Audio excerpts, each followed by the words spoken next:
예배 나오신 모든 분들을 환영합니다. 이 시간 우리 기도함으로 주님 앞에 예배 가운데로 나가도록 하겠습니다.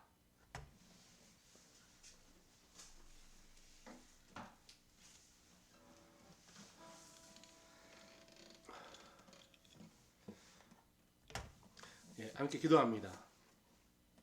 하나님 감사합니다. 오늘도 우리를 이 예배 자리로 불러주시고 주님 앞에 우리의 마음과 걱정을 내려놓고 예배할 수 있도록 인도해 주시니 감사합니다.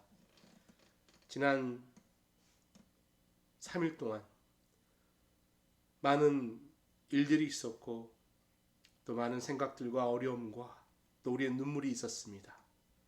그럼에도 우리가 좌절하지 않고 하나님 앞에 나올 수 있는 것은 주님께서 우리를 그의 피로 구속하시고 우리를 붙들어 인도하여 주셨기 때문이라 다시 한번 고백합니다.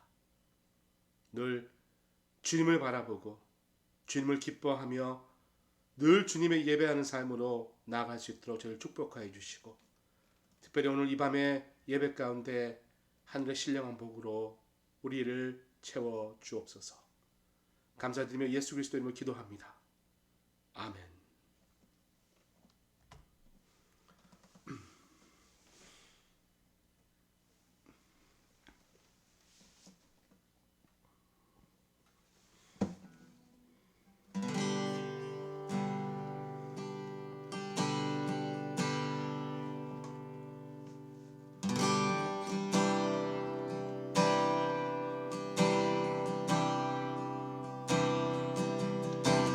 정결한 마음 주시옵소서. 오 주님, 정직한 영을 새롭게 하소서.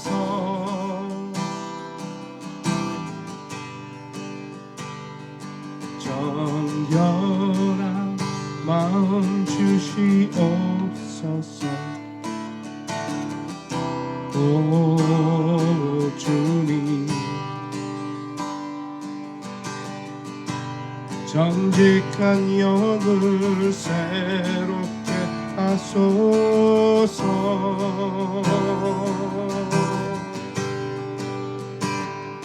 나를 주님 앞에서 멀리 하지 마시고 주의 성령을 거두지 마옵소서.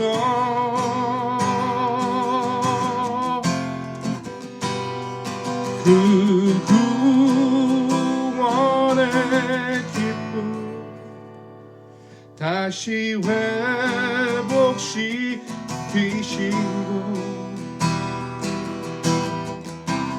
변치 않는 맘 내 안에 주소서.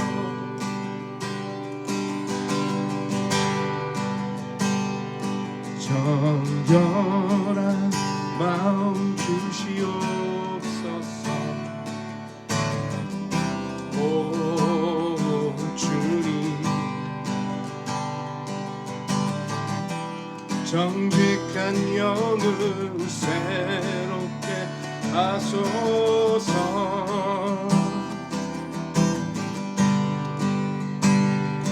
나를 주님 앞에서 멀리 하지 마시고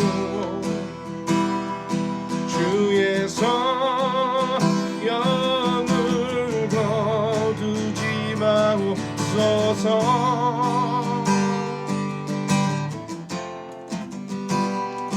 그 구원의 기쁨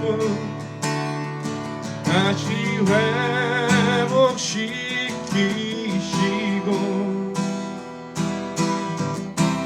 변치 않는 맘 내 안에 주소서.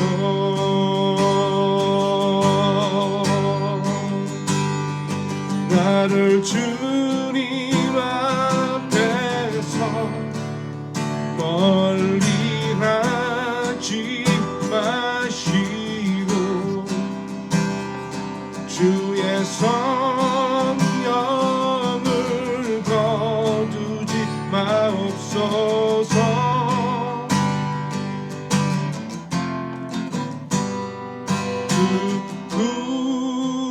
구원의 기쁨 다시 회복시키시고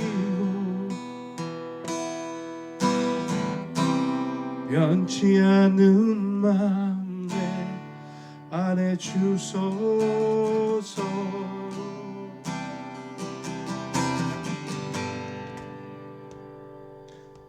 영광을 돌리세 우리 하나님께 위와 위엄과 능력과 아름다움 만방의 모든 신은 헛된 우상이니 오직 하늘의 하나님 그 영광 찬양해. 주님의 영광 모든 나라 위에 주님의 영광 온 세계 위에 하늘에 계신 우리 아버지 영광 찬양해. 우리 주님 나라 영원하리라. 우리 주님 뜻은 이루어지리라. 영광을 돌리세 우리 하나님께 존귀와 위엄과 능력과 아름다움 만방의 모든 신은 헛된 우상이니 오직 하늘의 하나님 그 영광 찬양해. 주님의 영광 모든 나라 위에 주님의 영광 온 세계 위에 하늘에 계신 우리 아버지 영광 찬양해. 우리 주님 나라 영원하리라. 우리 주님 뜻은 이루어지리라.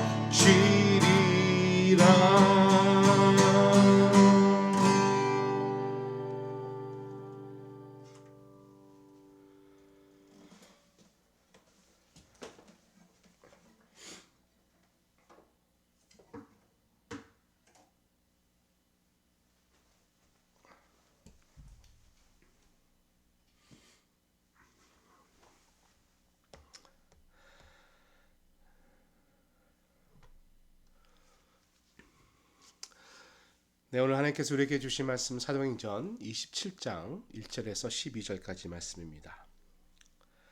계속해서 사도행전 강해 27장 1절에서 12절까지의 말씀, 제가 가지고 있는 성경은 235페이지입니다. 235페이지.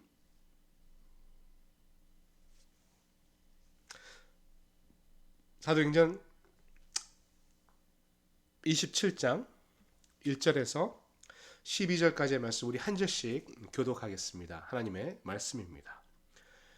우리가 배를 타고 이달리아에 가기로 작정되매 바울과 다른 죄수 몇 사람을 아그스토대의 백부장 율리오란 사람에게 맡기니 아시아의 각주를 가는 아드라문데로의 배에 우리가 올라 향한새 마게도냐에 대한 사람 아리스다고와 함께 하니라.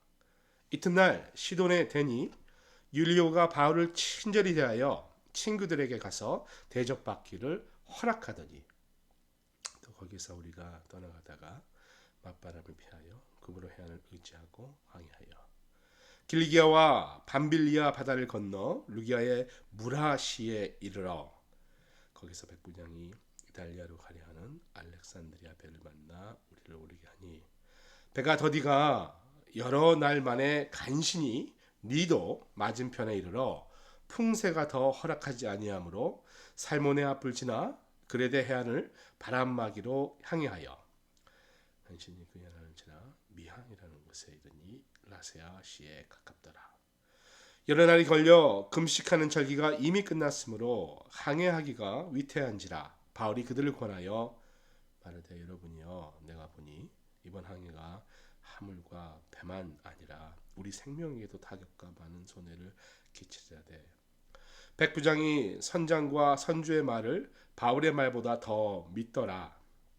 그 항구가 겨울을 지내기에 불편하므로 거기 있었더라. 아무쪼록 베닉스에 가서 겨울을 지낸 자가 더 많으니 베닉스는 그레데 항구라. 한쪽은 서남을 한쪽은 서북을 향하였더라. 아멘. 네, 오늘은 로마라는 말씀의 제목으로 사도행전 강의 81번째 시간 갖도록 합니다. 사실은 이제 로마로 가는 길, 또 로마로 가는 뭐 백길, 뭐 이게 더 맞는 제목이겠지요. 그런데 조금 더 그동안 로마로 가기 원했던 이 사도행전의 모든 여정을 좀 더 감동 있게 표현하고자 로마 이렇게 표현해 봤습니다. 그런데 로마라고 표현하는 감동 있는 것도 있지만 그만큼 로마로 가는 길이 이렇게 좀 길다, 또 힘들다, 고생이 많다, 뭐 이런 의미도 함께 담겨져 있습니다. 사실은 이제 어떻게 보면 항해 기록 같은 오늘 말씀입니다. 그래서 지역도 나오고 이름도 나오고 어떻게 어떤 선을 따라서 갔다 이동했다가 이게 전부 오늘 말씀의 전부인 것 같지만 그냥 그렇게 지나치지 말고 한번 그 항로를 생각하면서 어떤 일들이 있었고 또 어떤 일들 때문에 또 어떤 시간이 소요되며 무슨 일들이 있었는지 살펴보면서 정말 로마로 향하는 이 길 여정을 보도록 하겠습니다. 자, 일단 항해입니다. 배를 타고 가기 때문에 항해예요. 여러분 배 타보셨습니까? 우리 북미 지역에서는 크루즈를 여행을 많이 갑니다. 지금은 코비드로 갈 수가 없지만 크루즈 여행을 많이들 다니십니다. 보니까 크루즈 여행이라는 게 타 여행에 비해서 이렇게 뭐 되게 호화스럽거나 고급이 아닙니다. 굉장히 저렴한 가격에도 얼마든지 갈 수 있는 겁니다. 근데 만약에 여러분들이 그렇게 배를 타고 가다가 갑자기 큰 파도를 만난다. 물론 요즘 아마 크루즈들은 일기예보랑 뭐 풍랑 이런 것들 다 예측해서 안전한 곳으로 항해하기 때문에 관련이 없겠습니다만 만약에 작은 배를 타고 있고 그런 첨단 시설이 없는 어떤 배를 탔을 때 큰 풍랑이 일어나면 과연 어떤 기분이 들까? 사실은 생명의 위협을 느끼겠죠. 그냥 너울 같은 거 아니라 폭풍과 집보다 큰, 아니 배를 삼켜버릴 것 같은 그런 큰 파도가 온다면 정말 무서울 것 같습니다. 바울 지금 유대 땅을 떠납니다. 그리고 로마로 향해 가는데 망망대해에서 엄청난 폭풍과 높은 파도 만나게 되는 것이죠. 그리고 배가 침몰할 것 같은 그런 위기의 순간도 이제 맞이하게 됩니다. 그걸 좀 살펴보는데요. 우리가 지금 이제 쭉 왔습니다. 28장, 27장, 바로 마지막 장 전. 그러니까 27, 28장은 험난한 여정을 보여주면서 마침내 로마에 도착해서 어떤 활동을 하는가 요약하고 이제 마무리가 되는데, 여러분 우리 사도행전의 큰 대주제는 복음의 확장이죠. 그리고 결국에 예수 그리스도가 승리한다. 뭐 이게 이제 전체 의미 아니겠습니까? 근데 그 주제를 이제 폭발시키기 위해서, 아니 완료하기 위해서 마지막 어떤 고비와 같은 길을 걷고 있다 이렇게 볼 수 있습니다. 여러분 복음이라는 것이 갈릴리의 작은 마을에서도 시작됐습니다. 이름도 없이. 그런데 이제 예루살렘에 이르러 예루살렘을 넘어서 이제 로마 제국의 수도인 전 세계 중심이었잖아요. 당시는 그 중심지로 가는 그 모습을 우리가 바라보게 됩니다. 역시 사도행전은 누가복음에 이어서 누가가 저자라고 말씀드렸고요. 누가는 행적을 잘 기록하고 있는데 오늘 지금 항해를 아주 세밀하게 기록한 것을 우리가 볼 수 있습니다. 전에 이제 가이사랴 총독 법정에서 아주 법적 공방이 있었고 그 과정이 또 힘들었지 않습니까? 그리고 많은 유대인들 사람들의 간교, 계책 이런 어려운 일들을 다 헤쳐나가면서 그렇게 이제는 로마를 향했지만 또다시 이번에는 자연, 그러니까 마지막 고비 자연을 뚫고 나가는 그런 모습을 그리고 있는데 자 1절부터 살펴보겠습니다. 1절이죠. 우리가 배를 타고 이달리아에 가기로 작정되매 바울과 다른 죄수 몇 사람을 아구스토대의 백부장 율리오라는 사람에게 맡기니 보통 지금 이 시기는 이제 많은 신학자들은 AD 60년 정도로 보고 있습니다. 근데 뭐 60년이나 뭐 59년. 근데 이제 당시 문헌의 기록이 보면 날씨들도 기록되어 있는데 59년 60년도에 그 지중해의 기후는 주로 9월 달부터 시작해서 내년 다음해 3월까지 굉장히 날씨가 안 좋다고 합니다. 특별히 이때는 아마 10월 정도, 그러니까 지금 9월 말로 향하는 이때와 거의 흡사한 것 같습니다. 어쨌든 간에 실제로는 이제 11월 그래서 11월 달이 되면 그러니까 9월 10월까지는 항해가 주의하면서 허락되되 11월부터 그 다음에 3월까지는 지중해의 항해는 전면적으로 금지되어 있을 때입니다. 그러니까 지금 바울이 배를 타고 출발했을 때는 사실 조금 리스크가 있는 그런 때 항해를 시작한 것이죠. 지중해가 이제 11월 달이 되면 전면 금지가 되니까 그 전에 좀 서둘러서라도 황제에게 상소한 바울이 지중해를 건너가도록 베스도가 이게 보내준 것입니다. 그래서 가이사랴에서 아주 서둘러서 출발하게 된 것이죠. 그리고 그것을 그의 부대인 아구스토데라는 그 군대의 백부장인 율리오에게 이번 항해와 도착을 맡겨줍니다. 그런데 이제 1절에 보시면 우리가라고 시작되고 있잖아요. 우리. 그러니까 우리라는 것이 결국 이제 1인칭 복수라 이야기할 수 있는데 그 대명사죠. 그러니까 거기에 바울과 합류된 사람들이 있었다는 것이죠. 바울 혼자가 아니라 즉 지금 이 본문을 기록하고 있는 누가 그리고 또 여러 몇 사람들이 있었다는 것을 우리가 알 수 있습니다. 전에는 바울이 이제 누가가 기록하면서 계속해서 누가는 바울이 어쨌다 그들이 이렇게 기록했다면 지금 오늘에서는 누가는 우리가라고 기록하고 있다는 거예요. 이것도 한번 좀 깊이 묵상해 보면 그 안에 흐르는 어떤 그런 감정과 다이내믹을 우리가 느낄 수 있는 것 아니겠습니까? 26장까지는 계속해서 바울이 하다가 27장이 되고 이제 항해를 시작하면서 우리는 하고 있는 누가의 애틋한 마음을 또 우리가 바라볼 수가 있습니다. 우리가 사도행전 16장부터 이제 누가가 바울하고 동행한 것을 우리가 쭉 바라봤는데 이제 사울이 지난 2년 동안 헤롯 궁에서 이제 구금되어 있었잖아요.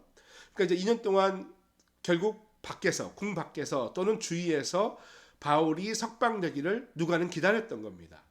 그러니까 바울을 포기하지 않고 바울이 갖고 있는 사명을 누가도 함께 하나님의 통해서 알았기 때문에 끝까지 바울을 기다렸던 누가 대단하지 않습니까?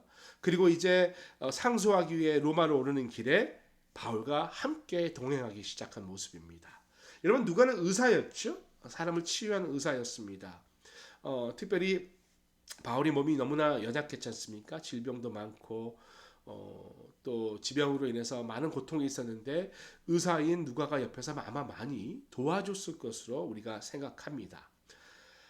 지금 바울과 그의 무리의 신변을 호송하고 있는 이 아구스토데 그러니까 어거스탄 코르트라고 그랬죠. 그러니까 영어 성경에는 Imperial Regiment라고 합니다. 그러니까는 그러니까 그 호위 부대 이렇게 생각하시면 될 것 같습니다.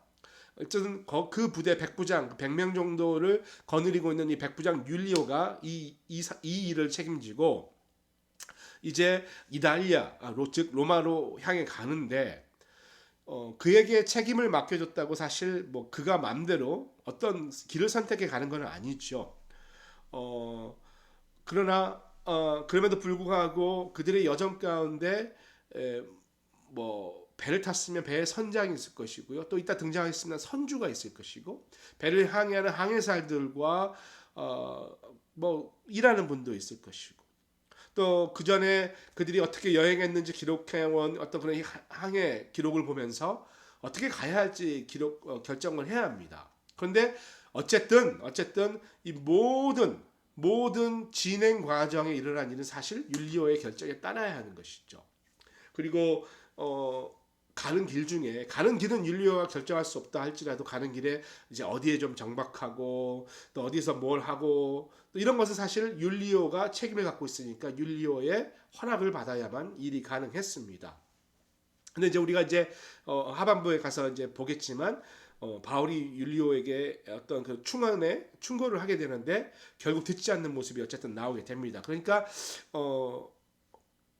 옳은 진리나 또 내 생각 맞다는 것이 있음에도 불구하고 그것이 이 타인에 의해서 결정되어지는 그런 모습들을 우리가 좀 바라볼 수 있다는 것이죠. 그러니까 다시 말하면 여러분 바울은 이 항해 길에 본인이 결정할 수 있는 일은 하나도 없었다라는 것입니다. 사실 바울이 사도행전에서는 주인공이지만 그 실제 내용 안에서는 결정권이 하나도 없었던 사람입니다. 우리도 살다 보면 여러분 그런 일들이 종종 있는 것 같습니다. 내가 결정을 할 수 있는 그런 상황은 사실 그렇게 많지가 않은 것 같아요. 우리가 뭐 직분을 갖고 있든 또 책임을 갖고 있든 또 내 개인적인 어떤 그런 삶을 꾸려 나갈 때에도 실제로 내가 결정한 대로 이렇게 실행되는 것은 그렇게 많지 않은 것 같다는 생각을 최근래 좀 해봤습니다. 학생들도 마찬가지죠. 학생들도 이번에 또 많은 학생들이 학교 돌아갔는데 어떤 학교 지원할 때 지원한다고 해서 다 되는 게 아니지 않습니까? 그러니까 지원자가 결정할 수 있는 게 아니라는 것이죠. 결정권자들의 결정을 지원해 놓고 기다리는 건 아니겠습니까? 또 직장 잡을 때도 마찬가지입니다. 인터뷰를 하고 아무 조건이나 맞다 할지라도 최종 결정권자가 결정을 하고 또 그것을 수락해야 되는 그런 과정들이 필요하겠죠. 뭐든지 그런 것 같아요. 우리 교회도 사실 이제 우리 PCC 교단에서 나름 우리 교회뿐만 아니라 지역 교회들을 이렇게 지원을 많이 합니다. 많이 하는데 특별한 프로젝트가 있을 때는 좀 더 적극적으로 지원합니다. 예를 들어서 대학생 선교를 위해서 늘 매년 지원해 주는 것들이 있고요. 또 교회가 특별한 그런 비전을 품고 새로운 사역을 시작하면 새 사역에 대해서 또 적극적으로 교단과 노회에서 도와줍니다. 우리도 이제 지난 몇 년간 뭐 대학생 선교 사역에 지원도 받고 또 새 사역에 세워지면서 지원을 받으려고 노력을 했습니다. 여러분들 그냥 하는 게 아니라 지원하는 거거든요. 근데 사실 대학생 선교를 돕는 것은 그냥 수천 불 정도의 금액이라면 새 사역은 수만 불에 가까운 돈이기 때문에 이게 그냥 달라고 해서 이렇게 쑥 주는 돈은 아니라는 거죠. 어떻게 사역을 시작하는지 그야말로 사역 계획서 안에는 모든 프로그램이 다 들어가야 되고요. 예산이 들어가야 되고 거기에 필요한 인원들, 필요한 요소들, 어떻게 진행할 것이고 어떤 고울과 어떤 목표를 이룰 것인가, 그것을 또 어떻게 지속적으로 관리할 것인가, 또 그 프로젝트의 책임자가 누구고 뭐 이런 것들이 수십 장 이렇게 계획서가 만들어져야 됩니다. 이제 그런 계획서를 저가 이제 만들게 되면요. 정말 한 2, 3일 밤은 세워야 돼요. 왜냐면 내가 마음대로 이렇게 꾸며내서 할 수 있는 게 아니라 현실적으로 진리에 맞춰서 해야 되기 때문에 이런 것들을 많은 사람들에게 확인하고 할 수 있는 것 여부를 교육자들과 타진하고 또 이것을 보기 좋은 문구와 좋은 그래픽 이런 걸 사용해서 또 계획서를 만들고 이게 몇 날 며칠을 밤을 새면서 이렇게 작업을 하게 됩니다.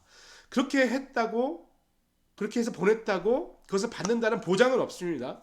노회가 열려야 되고요. 노회에서 검열을 하겠지요. 그리고 총회로 보내줘야 되고 총회에서 최종적으로 결정해야 이제 거기에 맞는 합당한 금액을 우리가 받을 수 있는 거죠. 그 펀드를. 그런데 여러분 우리가 작년에 이제 재직해서 보셨겠지만 받았습니다. 예, 그래서 뭐 아주 큰 돈은 아니지만 그래도 아주 큰 돈, 그래도 수만 불 이렇게 받았습니다. 그래서 그 금액을 가지고 교회가 새로운 사역도 할 수 있고 또 대학생 사역을 우리가 지금 하지 못해서 우리 주위에 있는 대학생 사역에게도 이렇게 당연한 재정부를 통해서 펀드를 보내드리고 또 선교 사역을 또 보내드리고 아무튼 이렇게 아름다운 일들을 할 수 있는 것이죠. 어쨌든 제가 지금 하고 싶은 말 포인트는 그 일을 집행하는 사람이 있을지라도 결정권자에 의해서 결정하기 때문에 실제로 우리 교회가 결정하는 것은 별로 없다. 이렇게 말씀드리고 싶은 것이죠. 근데 여러분, 내가 원하는 대로 되지 않는 것 같지만 여러분 실망할 필요가 없습니다. 그게 되지 않을지라도 실망할 필요가 없는 것이 왜 우리가 실망합니까? 우리 뜻대로 되지 않아서거든요. 근데 실제로 우리가 중요한 것은 우리 뜻대로 되는 것이 아니라 하나님 뜻대로 되는 거잖아요. 당장 눈앞에 저분들의 결정을 통해서 내 인생이 바뀔 것 같지만 여러분은 아닙니다. 내 인생은 하나님의 결정에서 바뀌는 것이고 하나님은 한 치의 오차도 없다라는 것을 우리가 신뢰해야 됩니다. 그래서 실망하지 마십시오. 어려워하지도 마십시오. 주님 앞에 잠잠히 기도하면서 기다리면 하나님의 때에 놀라운 일들을 바라볼 수 있는 것 아니겠습니까? 자, 다시 본문으로 돌아갑니다. 자, 이제 바울을 이제 호송하는 백부장 이제 그 일행들이요. 이제 가이사랴에서 항해를 시작했을 것이죠. 왜냐하면 거기 이제 2년 동안 갇혀 있었고 벨릭스, 베스도, 헤롯, 아그리파 2세 다 재판을 받았던 곳이 거기니까 거기서 당연히 이제 출발했을 거라고 우리는 생각할 수 있는 겁니다. 근데 당연히 이제 가이사랴는 항구 도시니까 출발하기가 용이했죠. 그런데 그 배, 어떠한 배를 타고 출발하는데 일전에 보니까 그 배 안에 다른 죄수들이 있었다는 거예요. 근데 그 죄수들이 누군가? 그러니까 여러분 재밌습니다. 배 안에 죄수들이 있는데 지금 바울은 죄수라고 할 수 없어요. 왜냐하면 형을 집행받은 게 아니기 때문에 지금 상소하러 가는 길이잖아요. 그런데 그 배 안에는 이미 형을 집행받은 죄수들이 있었다는 것이죠. 자, 이 죄수들은 무슨 죄수들이길래 로마로 가고 있는가? 보통 그들이 재판받고 그 지역에 있는 형무소나 거기서 죄를 탕감하는 게 맞는데 왜 로마로 가는 것인가? 그것도 아주 긴 먼 항해를 통해서 이 어려운 시기에 일단 첫 번째 죄인이고요. 로마 시민이 아니었을 가능성이 많겠죠. 그러니까 바울은 로마 시민이었지만 지금 다른 죄인들은 이방인들 또는 유대인들이라고 볼 수가 있는 것입니다. 근데 왜 굳이 로마까지 가는가? 사실은 굉장히 아픈 이야기죠. 여러분 그 로마의 콜로세움 아시죠? 여러분 뭐 배너라든가 관련된 영화 보시면은 그 콜로세움에서 이제 맹수들을 풀어놓고 맹수와 사람과 싸우게 하잖아요. 그리고 맹수에게 사람이 막 잡혀먹는 것들을 관람하고 그런 일들이 있었지 않습니까? 그때 여러분 죄 없는 그냥 무고한 사람을 맹수에 잡혀먹게 할 수는 없으니까 사형 선고받은 사람이라든가 중죄를 지른 사람들을 전국 각지에서 끌어모아다 그 경기에 넣고 사람을 죽게 했다는 것이죠. 그러니까 지금 이 배에 타고 있는 이 죄인들은 이제 로마로 향하는데 로마로 왜 가냐? 사실은 맹수에 잡혀먹거나 재물이 되기 위해서 가고 있다는 사실 아니겠습니까? 그러면 이게 얼마나 참 안타까운 상황입니까? 사람이 아무리 죄를 지었던들 사람들 앞에서 그런 일을 당해야 한다는 것은 참 너무한 일이지 않을 수 없습니다. 어쨌든 간에 가이사라 아니 전 지방에서 로마까지 갈 수 있는 길은 이제 배로 가는 수밖에 없기 때문에 배를 타게 되고 그 가는 항해의 길이 너무나 멀기 때문에 배가 여러 대가 동원돼야 합니다. 지금 두 척의 배로 나눠서 가는 것을 볼 수 있죠.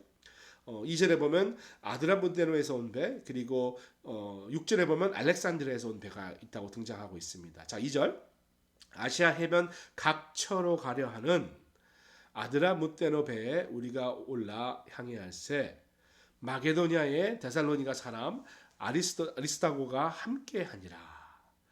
그러니까 이제 배가 여러 대 가는 이유는 어떻게 설명해야 되냐면 이제 배가 한 번에 지역에 도착할 수 없는 그러니까 예를 들면 뭐 완행 열차라고 그러나요? 아니면 환승한다 그러나요? 우리 워터브리에서 이제 토론토 다운타운 갈 때는 아마 직항 버스나 이게 있다고 들었습니다. 그러나 여러분 노스역 갈 때는 없습니다. 우리 그 유초등부 아동부에 우리 엄미영 전도사님 지금 이제 교회 못 오시지만 교회 올 때요 노스욕 사시는데 교회까지 오려면 그 버스를 타고 미시사가로 간 다음에 미시사가에서 다른 버스로 갈아타고 이렇게 환승해서 와야 됩니다. 그러니까 굉장히 복잡하고 굉장히 힘든 여정이라는 것을 우리가 알 수 있다는 것이죠. 멀리 가는 큰 배들도 당연히 있었고 또 연안선을 따라서 이렇게 가는 연안선들도 있었습니다. 지금 바울이 탄 배는 큰 배라기보다는 해안을 따라가는 연안선이다, 이렇게 우리가 이야기할 수 있는 것이죠. 그리고 이제 누가뿐만 아니라 데살로니가 사람 아리스다고도 함께 탔다. 아까 우리란 무리에 아리스다고는 데살로니가, 그리스 북부 데살로니가에서부터 예루살렘까지 동행했던 사람이잖아요, 바울과. 그래서 바울의 어떤 필요와 바울의 어떤 시중 이런 것들을 도와줬던 사람으로 우리가 생각할 수 있습니다. 그 3차 전도여행 당시에 에베소에부터 바울과 함께 동행하기 시작한 이 아리스다고는요, 여러분 골로새서 4장 10절 또 빌레몬서 1장 24절 이렇게 보시면 로마에 도착해 바울이 죽음을 당할 때까지 바울 옆을 지킨 사람으로 기록되어 있습니다. 그러니까 아리스다고도 누가처럼 얼마나 참 귀합니까? 늘 바울 옆에서 바울과 함께 해주고 바울을 돕는 것을 사명으로 여겼다는 것이죠. 정말 신실한 분이었습니다. 바울 곁에 이렇게 주님께서 사람을 붙여주신 거거든요. 그러니까 여러분, 바울이라는 사람도 훌륭하지만 바울이 그 사역을 감당할 수 있도록 누구와 같은 사람, 또 아리스다 같은 사람들이 있었기 때문에, 여러분 사역이 그렇습니다. 이 땅에 사역하는 모든 분들이 혼자서 사역하는 사람이 없습니다. 다 옆에서 물심양면으로 누군가 눈물을 흘리고 기도해주고 또 현실적으로 또 재정적으로 도와주기 때문에 사실 가능한 일이거든요. 어떠한 사역자가 서서 사역을 하면 그 사역자가 정말 잘하는 것 같고 멋있는 것 같지만 그 사역자보다 더 그 이면에 그의 뒤에서 또는 그의 보이지 않는 곳에서 그를 위해서 중보하는 분들이 너무나 많고요. 오히려 사역을 잘하면 잘할수록 그 뒤에서는 물심양면으로 돕는 사람들이 있기 때문입니다. 그래서 늘 우리가 그런 분들을 생각하고 또 나도 누군가를 그렇게 도울 수 있는 사람이 될 수 있도록 노력해야 되는 것 아니겠습니까? 여러분, 신앙생활 절대 혼자 하는 건 아닙니다. 선교도 혼자 하는 것도 아니잖아요. 혼자 가서 선교하는 경우 별로 없습니다. 수많은 동역자가 필요하고요. 바울을 뒤에서 도운 사람들처럼 그런 동역자가 우리가 늘 필요한 사실, 그래야 복음 전파가 효과적으로 되는 사실을 기억해야 할 것입니다. 여러분 로마서 16장 보면요, 이제 명단이 쭉 나와요. 근데 그 명단이 누군지도 잘 우리는 몰라요. 그런데 그 한 사람 한 사람의 명단에 사람이 있었기 때문에 바울이 복음 사역을 감당한 거지 않습니까? 사람들은 모릅니다. 그러나 하나님은 한 명 한 명 놀랍게도 다 기억하고 계시고 하늘의 놀라운 축복으로 그들의 삶 가운데 얼마나 인도하시고 또 그들을 다 하나님 품에 안으시면서 그들과 함께 얼마나 하늘에서 귀한 그런 삶을, 새 생명을 누리고 있겠습니까? 결코 혼자 아니라는 것, 같이 한다는 것 잊지 마시기 바랍니다. 자, 계속해서 3절. 이튿날 시돈에 되니 율리오가 바울을 친절히 대하여 친구들에게 가서 대접받기를 허락하더니, 이제 첫 번째 들렸던 항구 도시가 시돈인데, 그러니까 두로와 시돈 이렇게 이야기하잖아요. 그러니까 레바논에서 되게 유명한 도시. 근데 지금 여기서 이제 정박하게 되는데, 이 정박한 동안에 율리오가 배려를 해줍니다. 어떤 배려를 해주냐면 친구들한테 가서 대접받기를 허락해 준다는 것이에요. 그러니까 잠깐이지만 바울의 제자들 또 바울의 동역자들 친구들을 만날 수 있게 해줬고요. 그 잠시 동안이라도 그들이 회포를 풀고 교제할 수 있는, 그리스도의 교제를 나눌 수 있는 시간을 허락해 줬다는 것입니다. 그러면서 4절 5절에 또 거기서 우리가 떠나가다가 맞바람을 피하여 구브로 해안을 의지하여 항해하여 길리기아와 밤빌리아 바다를 건너 루기아의 무라시에 이르러. 배가 해안선을 따라가면서 계속해서 여기도 들리고 저기도 들릴 수 있는 용이한 그런 배였다는 것이죠. 사실 그들이 타고 있는 배는 원래는 무역선입니다. 그래서 사실 그 죄수들과 바울 일행만 타는 것이 아니라 사실 그 배 안에는 많은 곡식이 실려 있었습니다. 그래서 이 배를 가지고 각종 도시를 들려서 그 가지고 있는 그 물건들을 하역하기도 하고 또 팔기도 하고 또 다른 물건을 실어 오기도 하고 뭐 이런 종류의 배였다라는 것이죠. 어쨌든 무라라는 도시까지 이렇게 최종 목적지 삼고 이 배는 여기에 오게 되는 것이죠. 자, 시돈에서 무라까지 보통 그 구브로 섬 아래쪽으로 이렇게 통과해야 되는데 지금 아까 4절 보니까 맞바람을 피하여 구브로 해안을 의지했다라고 나오거든요. 그러니까 바람이 지금 많이 불었던 거예요. 그리고 역시 돛담배잖아요. 주로 그 당시에는 돛을 사용했기 때문에 바람을 맞아서 가게 되면 굉장히 느리게 되죠. 그래서 맞바람을 피해서 바람이 좀 도움을 얻어서 가야 되기 때문에 어쩔 수 없이 구브로 아래쪽보다는 오히려 구브로의 해안 쪽으로 그들의 길을 우회하게 됩니다. 시간은 좀 더 걸릴 수 있겠죠. 그러나 안전한 길을 선택했다는 것이죠. 이제 그 구브로 섬 보게 됩니다. 여러분 구브로 섬을 바라본다 그러니까 기억나시죠? 우리도 전에 한번 나왔던 이야기 아니에요? 구브로 섬이라는 게 이제 북동쪽에서 남서쪽으로 비스듬하게 뻗는 이렇게 긴 섬인데요. 이제 어쩌면 마지막을 향하고 있는 바울의 어떤 여정, 로마에서 이제 완료될 그의 삶을 어쩌면 바울은 구브로 섬을 바라보면서 많은 생각을 했을 것 같아요. 전에처럼 그지로 지나갔었잖아요. 예루살렘으로 갔을 때도 봤고 로마로 갈 때 지금 또 보고 있습니다. 그러나 사뭇 그의 상황과 마음은 다를 것 같아요. 복음에 관한 열정은 동일하고 하나님에 대한 사랑은 강렬하지만 마음 안에 들어온 생각은 또 다르지 않을까. 2년 전에도 그브로선을 바라보았었는데 아마 하나님께서 마지막 여정을 진행하시면서 바울로 하여금 많은 생각을 하게 하고 많은 정리와 오히려 하나님의 위로를 이게 모든 것이 하나님의 뜻 가운데 과정 가운데 있었다는 걸 알게 하는 그런 위로가 아니었을까 이런 생각해 봅니다. 사실 구브로라는 곳은 사도 바울의 의미 있는 곳 아니겠어요? 예.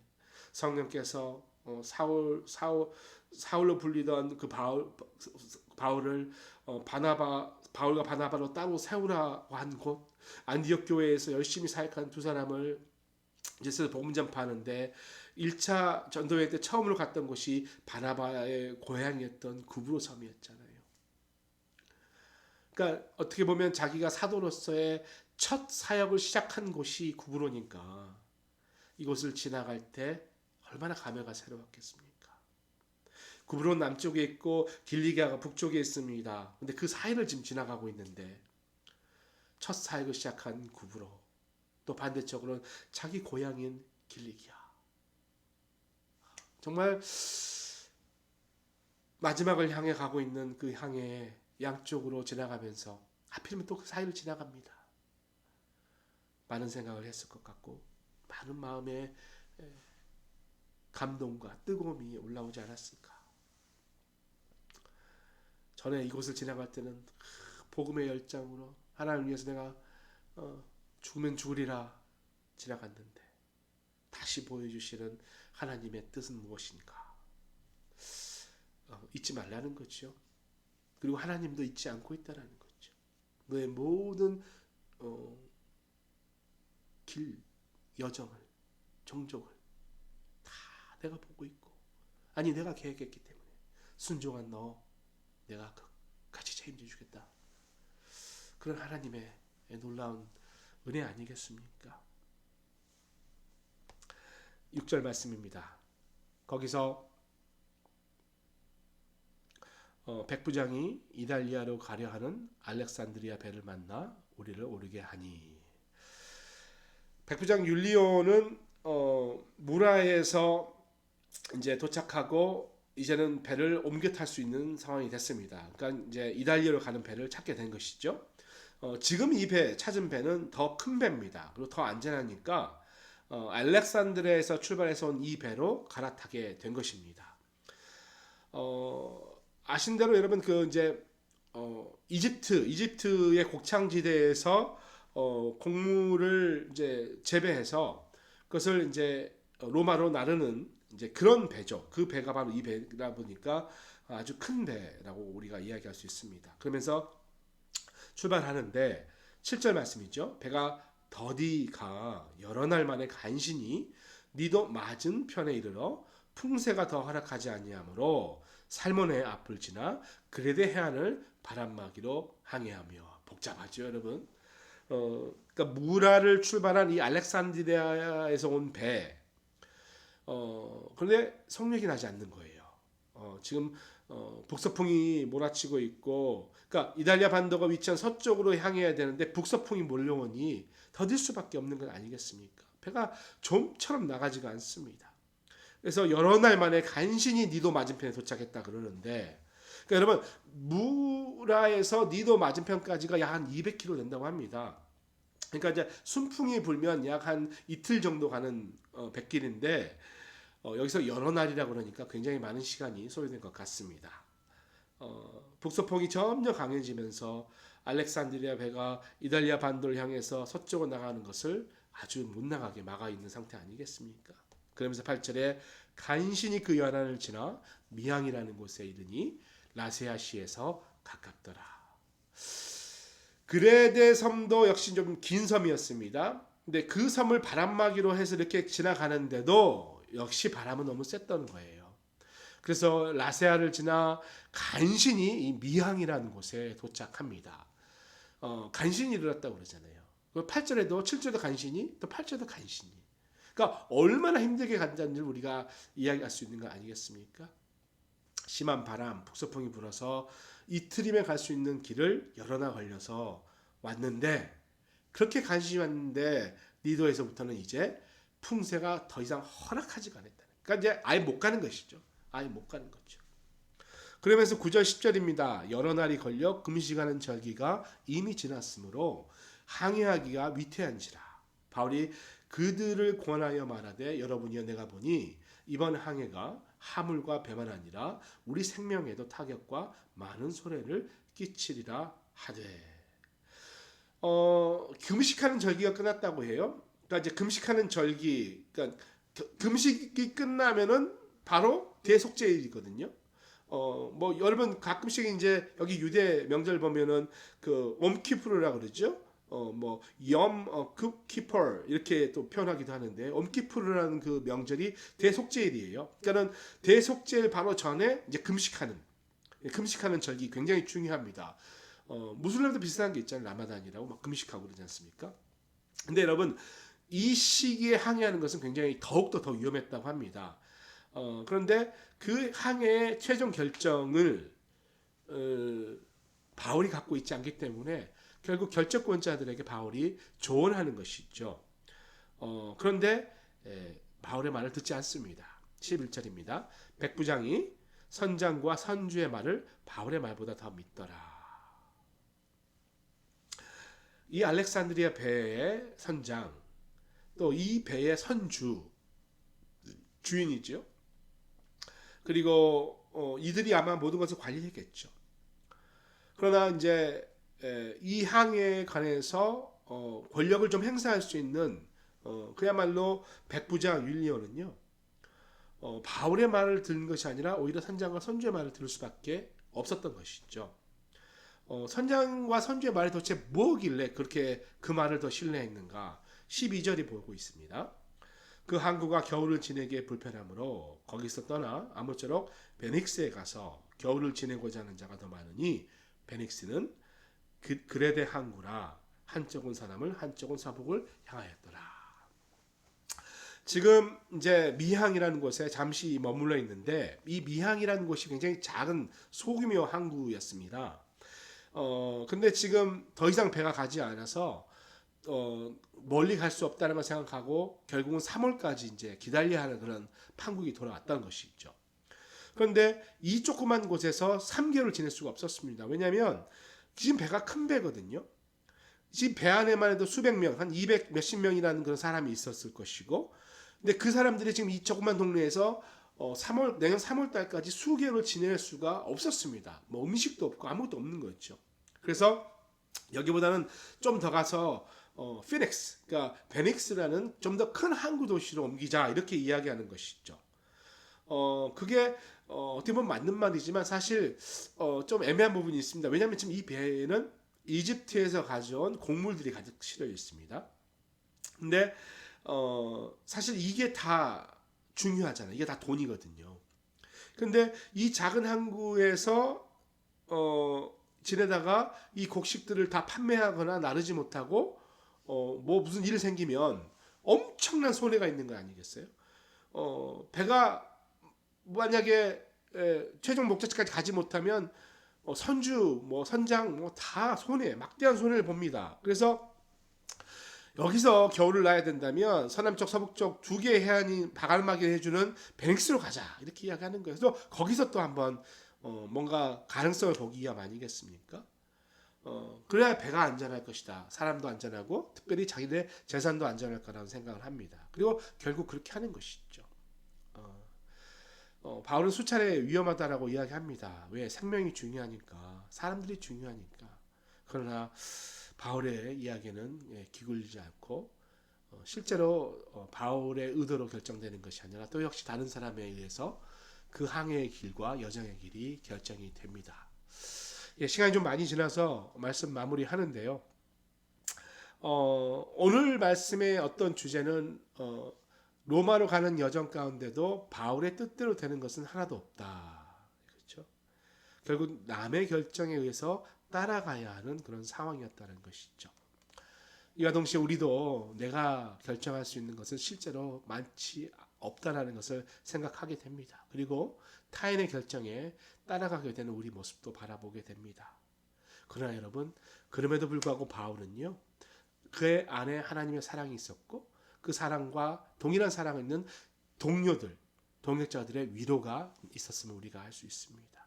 그분을 바라보고요, 길리기아를 바라보고 밤빌리아를 바라보는 그런 과정들을 통해서 하나님의 살아계심과 역사하심을 다시 한번 체험할 수도 있었습니다.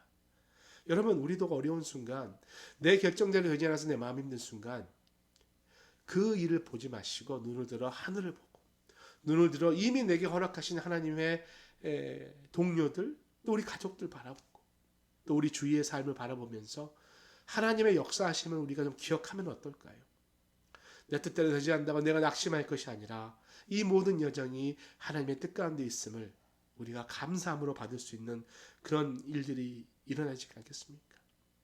살다 보면요, 일이요, 이 항해와 마찬가지인 것 같아요. 이렇게 가야 되는데 바람 불어서 일로 돌아가고 절로 돌아가고, 이 가는 길에도 내 뜻대로 되는 것은 하나도 없고, 그러나 나중에 돌아보면 하나님께 놀라운 일을 하셨다는 걸 알 수 있어요. 결국 여러분, 선장과 선주도 이제 나중에 나옵니다만 바울의 권위에 대해서 이렇게 변해하는 모습을 우리가 보게 됩니다. 왜? 모든 상황을 주님이 이끌어 가시기 때문에. 여러분, 어렵습니다. 힘듭니다. 그러나 주님의 손길이 우리한테 아직 살아있고요, 주님의 생각과 마음이, 또 주님의 눈이 우리를 향해 있다는 사실, 주님을 신뢰하고 주님을 붙들고 주님이 우리를 주의 뜻대로 이끌어 가시는 곳에 한 걸음 한 걸음 진취적으로 나아갈 때 하나님께서 우리를 더욱더 사랑으로 인도하실 것을 확신합니다. 우리 이 시간에 한번 어렵고 힘들지만 주님 찬양하고 기도하도록 하겠습니다.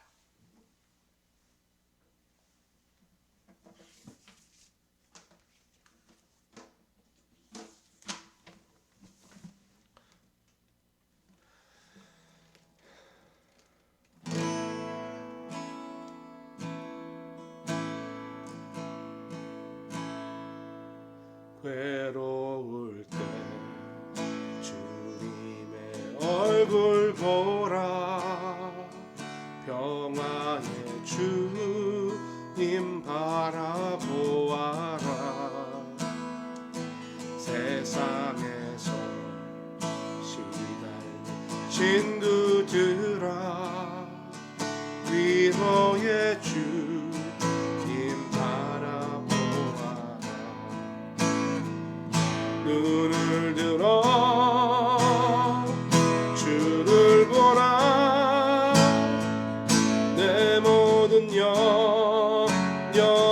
주께 맡겨라.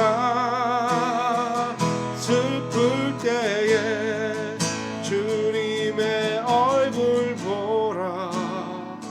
사랑의 주님 안식 주리라.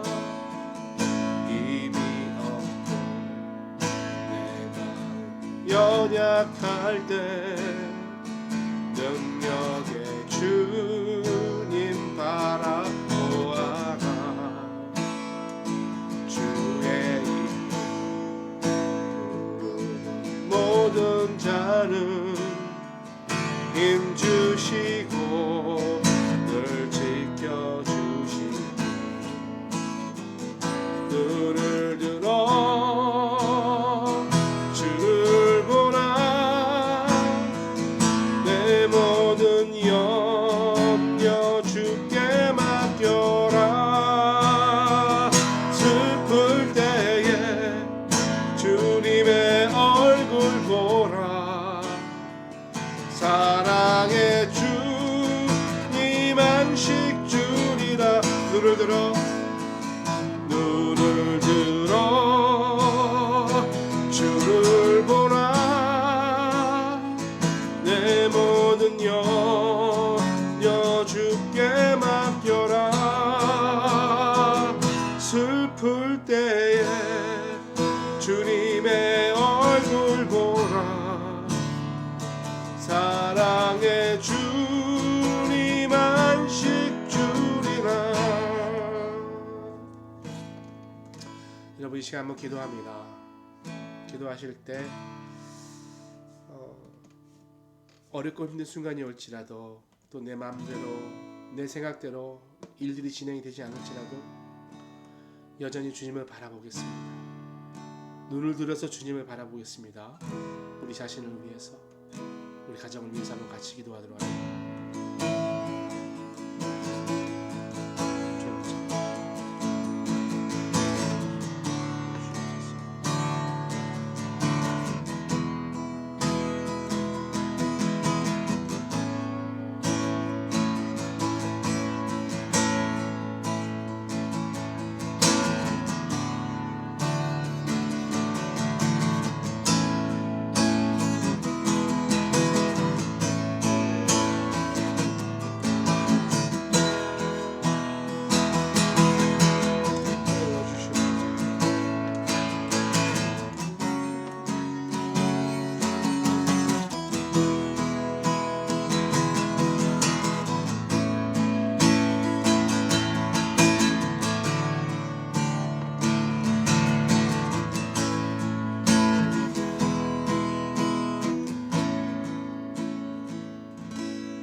이 시간에 좀 간절히 온 마음을 다해서, 온 힘을 다해서 하나님께 좀 매달리고 싶은 기도가 있습니다. 우리 목장 리더를 통해서 기도 제목이 미리 나갔습니다만, 특별히 기도해야 될 기도 제목들을 이미 받으신 분들, 회복을 위해서 기도해야 됩니다. 내일 아침에 오전 중에 있을 그 수술 가운데 하나님께서 집도자들을 붙들어 주시고 생명의 존귀함을 더 우리보다 귀하게 여기시는 그 하나님의 놀라운 기적과 같은 치유의 능력이 일어날 수 있도록 우리 한번 기도하는데, 이 시간 좀 간절히 기도하고요. 또 내일 오전도 여러분 기도 부탁을 드립니다.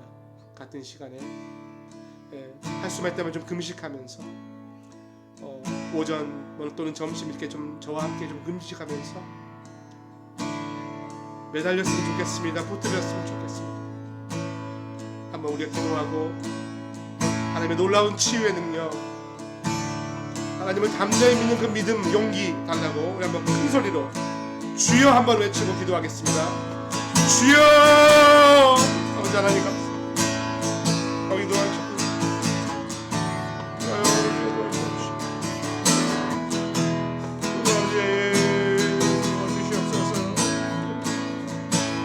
세상에서 이해하지 못할 일들 너무나 많고 도저히 우리의 힘과 우리의 능력으로 도저히 감당하지 못하는 그런 우리의 마음이 무너집니다. 주님, 우리 사랑하는 주의 백성들이 기도하게 해주시옵소서. 주님께 매달리게 하여 주시옵소서.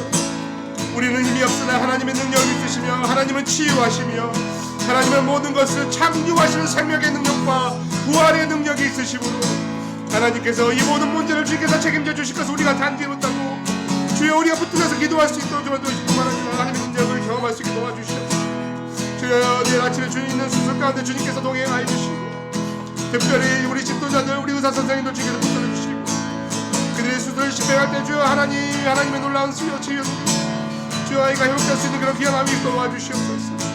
함께 기도하고 있는 모든 기도를 주께서 들어주시고 그 기도의 놀라운 능력을 통해서 하나님의 치유의 능력을 맛볼 수 있도록 기적을 베풀어 주시길 간절히 구합니다. 주여 아버지 내일 아침에 이제 많은 분들이 눈물로 주님 앞에 매달리며 기도할 텐데 주님 기도의 수련관에도 함께 해주시고 우리의 기도를 통해서 하나님의 놀라운 역사가 있도록 도와주시옵소서. 긍휼한 마음을 잃지 말아주시고 위로하여 주시고 붙들어 주시고 용기를 내어주시고 주여 담대히 나갈 수 있도록 주님께서 그렇게 도와주시옵소서.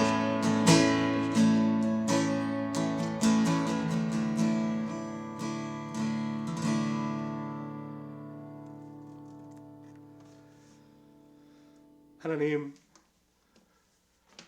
풍랑 가운데서도 우리를 붙들어 주시고 우리를 인도해 주시는 하나님을 오직 신뢰합니다. 하나님께서 책임져 주실 것을 저희가 신뢰합니다. 주의 놀라우신 생명의 능력, 부활의 능력, 회복의 능력으로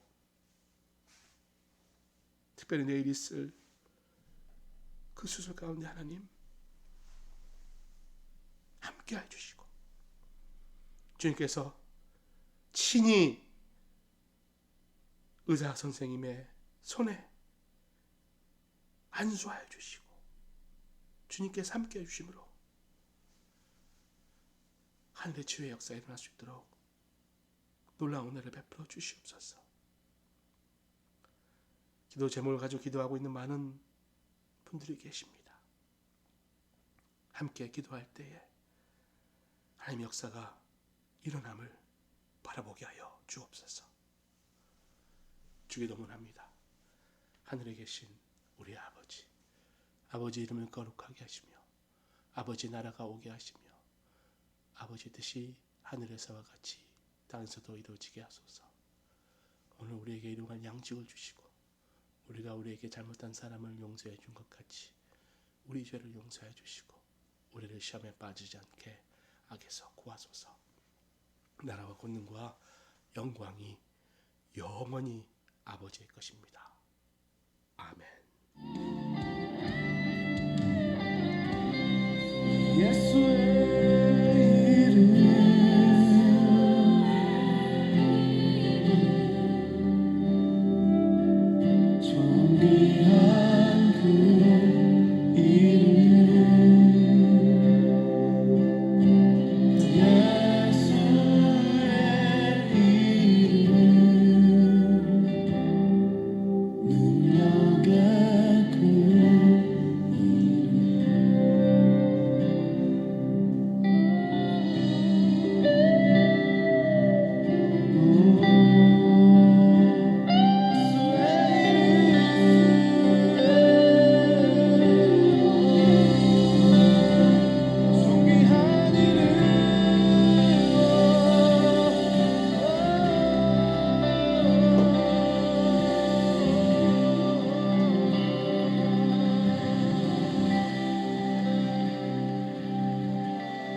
대신에